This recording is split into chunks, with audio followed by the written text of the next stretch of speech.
Welcome to the PsychSpeak podcast. I'm Shahidrah Kogel, and my co-host tonight is Mandalin Wright. We are going to do a PsychRotations episode on Alex. This is our MAID commentary. Thanks for joining us tonight. Let's get right into the show.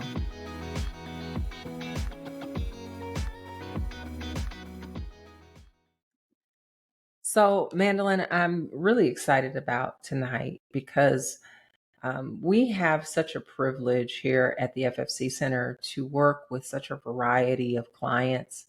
And many times, how they enter into counseling support starts with some type of crisis, event, or the bottom has just fallen out from underneath them and they reach out for support. And so tonight, we're just going to take some liberties and assume that Alex has gotten to that point where she is ready for individual or family counseling.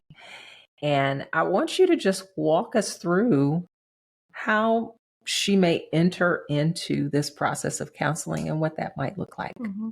Yeah, I kind of picture Alex after the last episode. She's in a good place, right? In theory, she's in school. She's gotten away, even out of state from the situation. She has her daughter. It's a good path. And I feel like a lot of people wouldn't think that this is when the bottom would drop out, but it kind of is because everything looks good. But when you're distracted from everything and it's sort of the calm after the storm, that's when you might have triggers from things that you didn't realize was going to be triggering for you.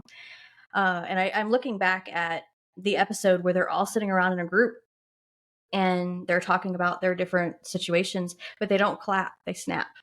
And I thought that was a really beautiful way to show the trauma of even just hearing clapping when you've been through that kind of abuse can be so overstimulating. And I feel like for Alex, it could be anything from hearing a clap or, you had the episode where she had that car accident with her daughter was in the car, something like that might pop up. So I'm feeling like as she's busy with her life looking quote unquote normal, this is when everything is going to kind of pop up. This is when the trauma, as you're relaxing, that PTSD coming back in of needing help.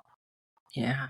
It's also a place of readiness. And so as I started, I mentioned the bottom falling out, but that may not always be the case. Mm-hmm. Sometimes that level of intensity that the traumas surrounding them or the complex chaos that exists in a person's atmosphere does calm down and they are in a place, finally, a place of readiness to address those issues. And I too love how they snap. Mm-hmm. But here's what I thought about, that it was not only an acknowledgement, but I understand and I agree and I hear you. Mm-hmm. Right. And so even the calmness of the snap was more of a camaraderie and you're not alone in this. We hear you finally speaking your story and we can support you in this hard space. Absolutely. I feel like as she is going through all the things that she was through those 10 episodes, maybe she wasn't in a place of readiness for therapy just yet because she was in this fight or flight mode of just her basic needs trying to be met with, getting food, getting shelter, getting safety, getting her daughter, all of those things. She might not have been in that readiness space yet that she would be after everything has kind of calmed down. Yeah.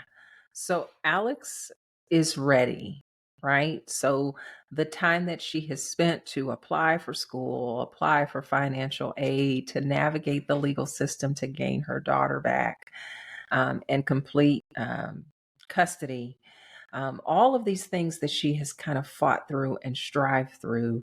And now she has called our office and said, hey, I need a therapist to help me through what I've just experienced over the last several months. Would you take this client on? Absolutely. I would love to sit there with Alex. Yeah. Absolutely. Why would you take her? Oh, I feel like she needs a lot of support. I have so much respect for her. Just everything that she's been through. And like with her daughter and, trying to find that strength to not just pull away from Sean, that's the man, but also her mother, that toxic relationship and her father, she's completely moved and started all over. So I would love to sit, across from her and just be that support for her, that mental health part of it. We talked a couple weeks ago about the effects of an abusive relationship, and there is a lot of anxiety and depression from that PTSD that she would have to deal with. I would be absolutely honored to work with Alex. Definitely. Yeah. So, as much as we see in her relationships the lack of how the people in her circle show up for her, there are a few who are very supportive once they understand the dynamics. And I think the shelter Mm-hmm. facilitator in the lead, the lawyer who she cleans for Mm-hmm. shows up. But at this state of her coming into counseling, she's in a brand new place. Mm-hmm. Right. It is a final destination for her because this is a school that she's wanted to go to for years, and it got put on hold because of her daughter and because of life happening and the abuse that she was experiencing. But she's finally in this place where maybe there's a professor there who believes in her, Mm-hmm. but she does need a new level of support. Mm-hmm. So, what things do you think you would identify as a clinician as work zones, her goals? What do you think that she would say that she is ready to work on? I feel like the first thing that she would need when she comes in, obviously, is a safe space and to, building that rapport. Whenever a client comes into me, I don't immediately just go into the therapy stuff. Let's get vulnerable. Let's get to the issues, unless they want to. I love to hear about the person. What do you like to do? What do you do for fun? Do you read? Do you do art? I love to hear, because these are people. These are not just appointments on a schedule. These are people. And I love connecting with clients and hearing about their life and who they are. And I feel like that makes them more comfortable to be themselves, to get vulnerable. So that would be my first priority, of course, is to let her know that she's a person and we're having a conversation and we're working together. And then secondly, I feel like she would need help with firming up her boundaries. She's obviously a people pleaser. She's been there for her mother so much and for everybody else. So Mhm. turning that self-love inward, I would want to do a self-care assessment. When I think of self-care, it's not just, are you getting your nails done? Are you doing that? No, it's the basic needs. What are you doing? Because there's different types of self-care. Are you taking care of, are you eating right? Are you drinking water? What does exercise look like to you? What are your hobbies? What she would need to be able to get her to know herself again, because as they pointed out in the show, where you don't even know what your favorite color is when we talked about that in the last episode, when you go in there and you're looking at the clothes. What is your favorite color? You don't know, so you're learning who you are again. So I would focus on her and let her figure out, okay, what is your favorite things? What do you like? What are you doing now? What do you enjoy? Because she may not even realize what even her hobbies are right now. So that would be something really important. And also firming up those boundaries, because it is a pattern that she's had since she was a child. So learning how to say no and not feeling guilty about it, building up that self-esteem. You deserve to have boundaries set. You deserve to be respected. So there would be a lot of self-esteem work to do. There will be a lot of boundary firming, and there would be a lot of getting to know who is Alex, because she might not even know when she first comes in. Yeah.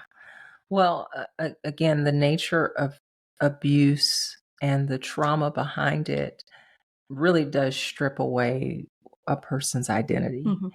And really going from a place of who she was before that relationship and what maybe drew her to Sean, them being in the relationship in that whole time period where she was kind of shaping who she is within relationship, and then it turns toxic, to now having the freedom to identify what worked for her, maybe in the very beginning, and what things she wants to reincorporate, and what new portions that she's learned during this time of chaos and trauma and recovery to implement in this place of recuperation now. Definitely. And I would want her to know herself as Alex, not Maddie's mother, not her mother's daughter, not Mm. Sean's, ex-girlfriend. She is Alex. She is a person, and getting to know herself, and then getting to working on the trauma, the PTSD, possibly EMDR.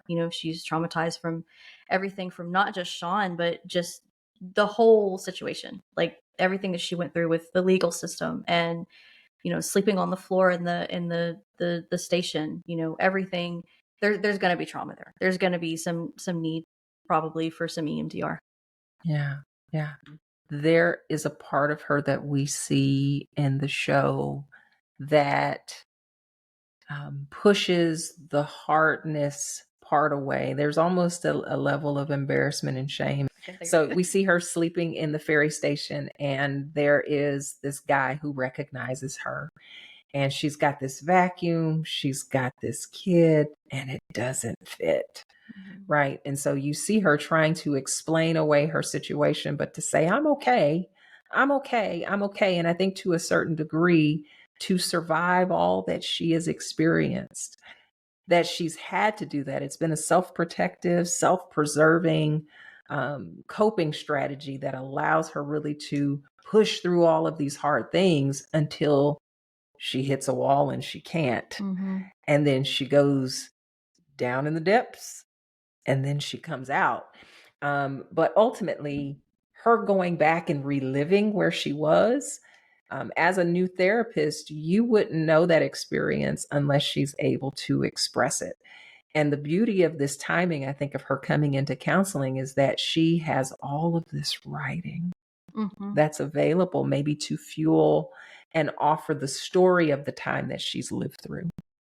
Yeah, that narrative is so important, to be able to talk about her story and to be able to share it with other people so that they don't feel so alone. So I would definitely highlight her strengths, her resiliency, her strength as a mother, everything that she has been through, and to be able to be to a point where, she's not out of the woods yet. Just because she's left, mom might show up. What are you going to do when mom shows up? What's that going to look like?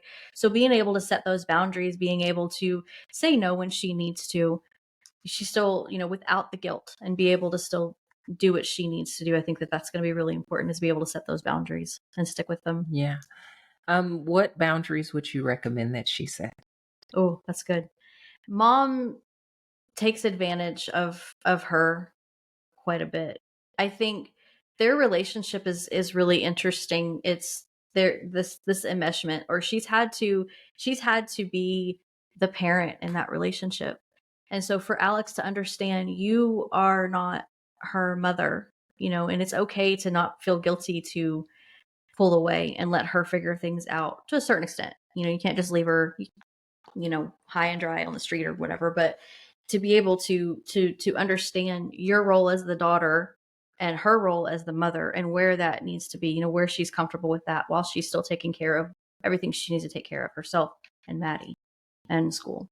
I think that would be really hard for her, because that's been her job her entire life, is to take care of her mom. Her mother is so dysregulated, and she needs to be on medication. She definitely has something, and it's been on Alex her entire life to take care of her, to the point where she hasn't taken care of herself.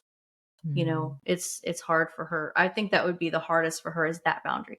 I don't think if Sean showed up and says, "Hey, I'm changed, I'm good," I don't know how she would react to that. That would be a problem for her. Like, if she would be tempted to go back, if he goes back to that love bombing phase in the beginning, because we do see that. I think Sean has opportunity for change, if he actually gets help for the drinking, and if he wants to change. I believe if someone wants to, they can. And I don't know if boundary setting there would be as necessary as it is for, because of everything she went through, as it would be for her mom, because there would be that guilt of, that's my mother, I have to, not respect my boundaries for her. Yeah. So I'm going to just interject here for a moment, because you do bring up Sean. However, anytime that you are in a new social environment, the potential of meeting new people is available to you. So I think a lot of times when I've worked with people who have gone through abusive relationships, or who have gone through divorces, or who have gone through some type of relational hardship, the question about being able to not repeat patterns comes up. So whether it's with Sean or with anyone else, how do you help her identify the healthy people in her life and who she allows in and when? Mm-hmm. I think looking at her past, her attachment, her attachment style, also, you know, everything she went through with Sean, there are some red flags that she's going to be able to notice now very easily. That's going to be right there. Also, just psychoeducation. That's why I love that we started with psychoeducation. The first couple episodes was about the types of abuse and what it looks like and what to do with it. I think people, if they have that knowledge and that power, that's a great place to start to avoid those relationships from happening again. I would agree with that 100%. I think that when people are in chaotic relationships, the tendency can be to go back to what is familiar. Mm-hmm. And we see this dynamic play out a little bit in the show where she does seemingly have a potential partner who is healthier. He has his stuff together. He has a job. He has a child. He's going through his own, he's already been divorced and is single and is showing interest.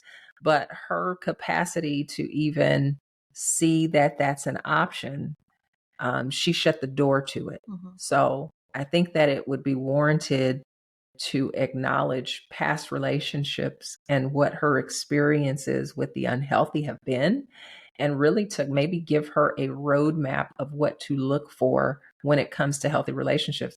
I think a lot of times when I talk to people who are in this experience, they don't know what healthy looks like. Mm-hmm. And so they don't know how to identify it. Mm-hmm. And I think for her in that situation, she felt so unworthy. And there was a point in the show where they were sitting there, and I think as a therapist, because we're so zoned in on body language and looking at that, he was sitting on the couch and she was sitting on the floor, and he was talking about wanting to take her out, and he was sitting above her. And I don't think he meant anything by it, but I think just that subconscious of like, you're up here, I'm down here. And the way she responded to that is like, we're not even. And I wonder if he would have like helped her up to sit on the couch, like, yes, we are, or sit down in the floor with her, like, we are even. I think for her, she just, at that time, she didn't feel worthy of that type of relationship because he had everything together and she was such a mess, you know, in her mind. Like, she was just trying to get her life together. It was desperation. Didn't Yeah. feel even for her. So that's part of why I would definitely start with self-esteem and self-confidence and what you deserve. You know, you Yeah. deserve to be with somebody who loves you and adores you and has their stuff together. Even if you don't totally have all yours together, you know, you Yeah. can work together to build a life, and that's okay. Yeah. Yeah. So I love how you mentioned not only building up her self esteem, but her identity as well as boundaries. There are many hats that she wears, right? And so we see her activating as mom, we see her activating in this daughter slash caregiver role for her mom. We see her operating as a employee turned business owner to now group facilitator and then student, right? And so what do you think about her capacity to manage all of that, you know, at this stage that she comes into counseling? Amazing. I just think that she's such an amazing character and be able to kind of be a chameleon into wherever she needs to be. And I think that that's very honorable. However, Alex not being who Alex is, I think that's kind of where her, you know, that's not good for her. She needs to be able to focus on who she is as an individual. Again, not as Maddie's mom, not as this, you know, like, yes, they all work together to make who Alex is, but I think she's still learning who she is. And that goes back to the boundaries. You know, that episode where she had Maddie's birthday party was going to be at the park, but it ended up at that, you know, at that place where she was renting, and the whole family showed up, and it completely ruined her situation there. And that was because she didn't have the confidence and she didn't have the voice to stand up for herself and to be able to tell everybody, get out, you need to go right now, because they weren't listening to her, they didn't respect her, you know. Yeah. So from time to time in our role, we have to identify diagnoses for patients. What would Alex's diagnosis be? Hmm, that's a good question. I feel probably definitely anxiety, depression. I think she suffers from some serious depression, maybe some sort of attachment diagnosis, possibly, and PTSD, definitely, for sure. We would definitely be working with some aspects of that. Yeah, I would agree. I would say primarily post-traumatic stress Mhm. and that it is chronic. Given her experience from childhood Mhm. and the culmination of all of the experiences that she has throughout her relationship with Sean, that the anxiety and the depression is culminated by her experience of abuse. Yeah, and again, you're right. I mean, not even just with Sean, but since childhood, some things that she probably doesn't even remember that it Mhm, was highlighted in the show as she's realizing these things. As Maddie's doing them, then she's remembering, oh yeah, that was me too. There's a lot of PTSD there that she probably doesn't even acknowledge or remember, but the body does, the brain does. mhm. You remember everything you've ever experienced. Yeah, Yeah. I would also, again, as therapists, we don't see our clients walking in and out through life like we do on this show, Hmm. right? Hmm. We get their experience from first person and how they share it on our couches. Hmm. But the reality is with how we can look at Alex and her experience throughout the show, she carries a demeanor of hypervigilance to Mm. me, Hmm. to where she's just constantly heightened, hyper alert. She's on edge and it's intense. The other thing I would notice is there is also moments where her affect is very flat, um, to where the reactivity and what would maybe be a normal expression and range of emotion is very muted. Hmm.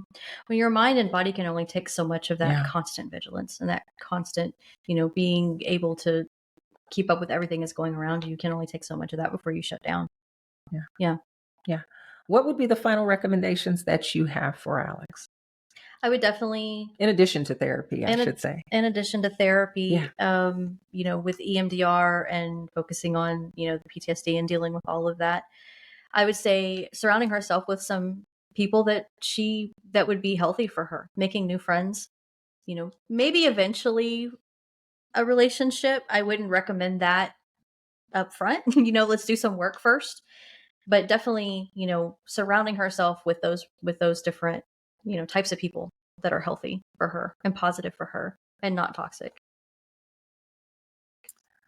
I would agree with that. I think depending on her ability to recover, there may be some recommendations for um, just her life balance. So her bottom line: eating, sleeping, drinking. I may recommend a medical exam if she has not had one in the last year or two. I would also maybe recommend an evaluation to see if there might be any type of either medication support or supplemental support that could help her system and her brain level out to get during the therapeutic process. And not everybody wants to be on medication. I get that. But it's worth at least an evaluation to see if it would be a benefit to her, versus negating it. I think that there are a range of recommendations that could be made. And as clients, you have full reign to decide what is for you and what's not. But those would be two I would probably consider. Yeah, I love that you said that to go get a checkup. When was the last time she had a checkup? Probably not for a Mhm. really long time. And it goes back to the self-care. There's different types of self-care. So there's physical, emotional, mental, and spiritual. And just checking in with all those different things. Spend time in nature to really nourish that spiritual self-care and physical self-care like you're talking about, making sure that you are going to a doctor, you're getting your physical, especially as women, get that pap smear, get your breast exam and everything that you need there. Make sure that you are physically active, taking care of yourself, whatever that looks like, and eating and drinking and getting enough sleep, because sleep deprivation is definitely a thing. And then the Mm, mental and emotional self care, just all of those things. Just making sure that she's keeping up with that stuff. yeah. Definitely. Is there anything you'd like to add about Alex and her prognosis? I don't think so. I think that Alex still has a long way to go as far as healing.